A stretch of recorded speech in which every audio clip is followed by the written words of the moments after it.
Sebut saja namanya Maya, seorang ibu rumah tangga berusia 33 tahun yang sudah menikah. Dia berbagi pandangannya, berbagi pengalamannya tentang perbedaan sunat dan tidak disunat.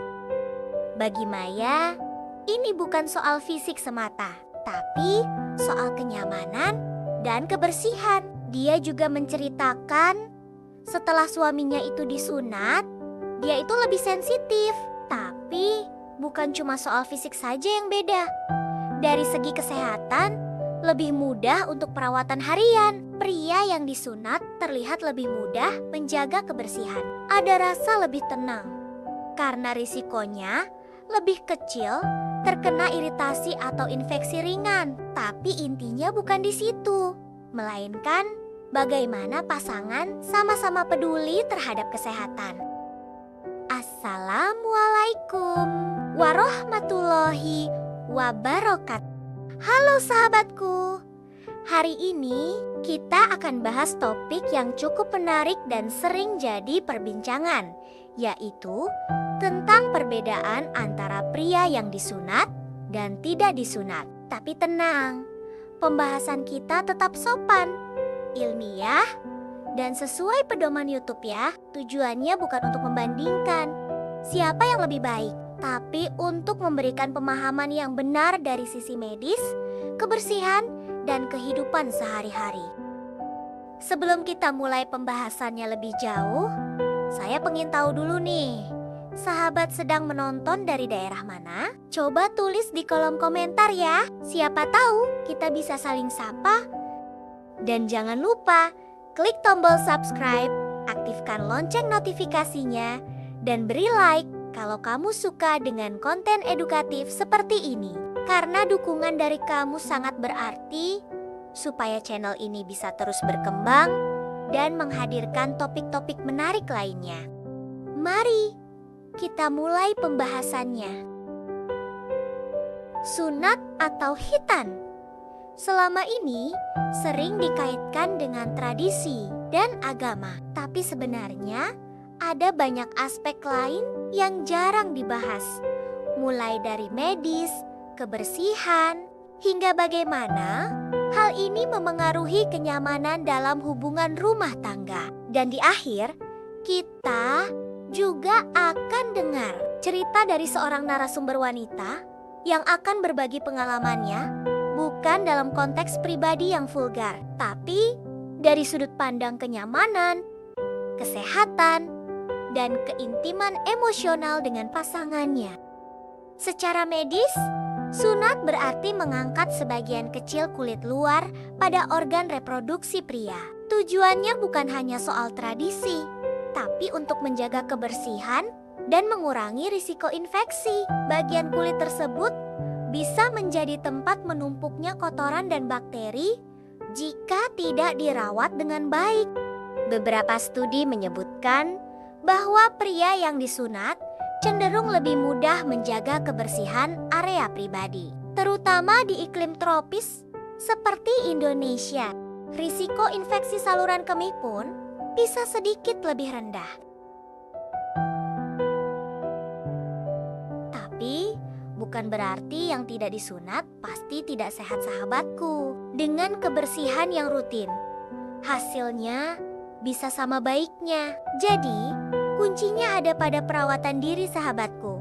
Bukan semata-mata apakah seseorang disunat atau tidak disunat. Beberapa penelitian juga menunjukkan bahwa pria yang disunat memiliki risiko lebih rendah terkena infeksi saluran kemih, serta risiko penularan penyakit tertentu yang lebih kecil.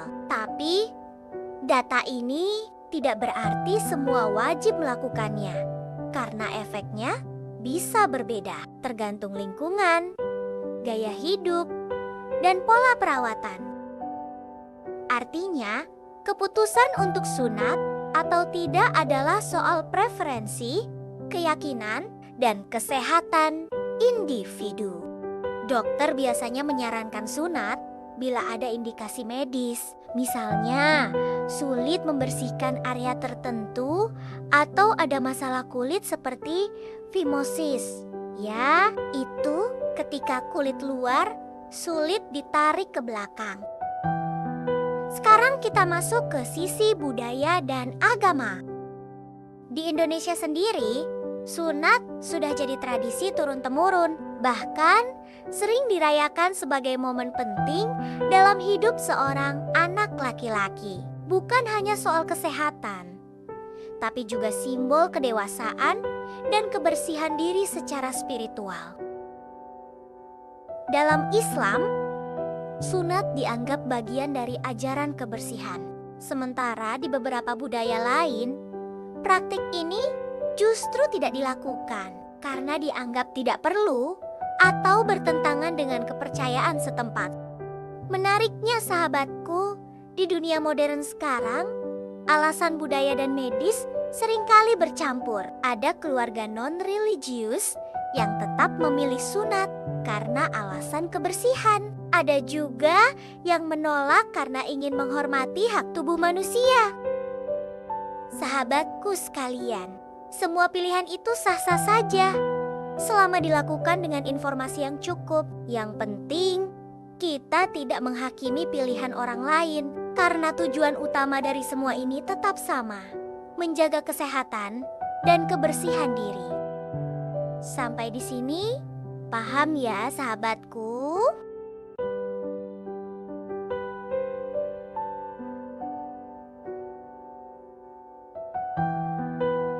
Sekarang kita bahas bagian yang paling seru, mitos dan fakta. Banyak banget loh sahabatku, informasi keliru yang beredar di masyarakat soal sunat dan tidak disunat. Mitos pertama, sunat bikin jadi lebih kuat atau lebih dewasa secara otomatis. Nah, ini salah besar ya sahabatku. Sunat tidak ada hubungannya dengan kedewasaan mental atau kekuatan fisik. Itu semua tergantung pada karakter dan tanggung jawab seseorang. Mitos kedua, kalau tidak disunat pasti kotor. Faktanya, tidak selalu. Selama seseorang menjaga kebersihan dengan benar, baik yang disunat maupun tidak, keduanya bisa sama-sama sehat kok sahabat. Mitos ketiga, sunat selalu aman tanpa risiko. Faktanya, semua tindakan medis punya risiko, meski kecil. Karena itu, penting dilakukan oleh tenaga medis profesional, bukan sembarangan tempat ya sahabat. Nah, paham ya sahabatku? Kalau sudah paham semua, saya ada cerita nih dari narasumber seorang wanita.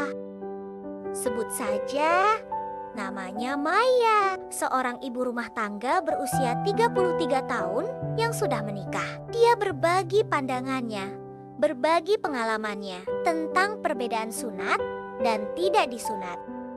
Bagi Maya, ini bukan soal fisik semata, tapi soal kenyamanan dan kebersihan. Dia juga menceritakan setelah suaminya itu disunat, dia itu lebih sensitif. Tapi bukan cuma soal fisik saja yang beda. Dari segi kesehatan, lebih mudah untuk perawatan harian. Pria yang disunat terlihat lebih mudah menjaga kebersihan. Ada rasa lebih tenang karena risikonya lebih kecil terkena iritasi atau infeksi ringan. Tapi intinya bukan di situ, melainkan bagaimana pasangan sama-sama peduli terhadap kesehatan. Nah, lebih paham kan sahabatku? Dari semua pembahasan, kita bisa simpulkan bahwa sunat dan tidak disunat bukan masalah siapa. Lebih baik, keduanya adalah pilihan yang bisa sama-sama sehat, asal dijalankan dengan pengetahuan dan kebersihan yang benar.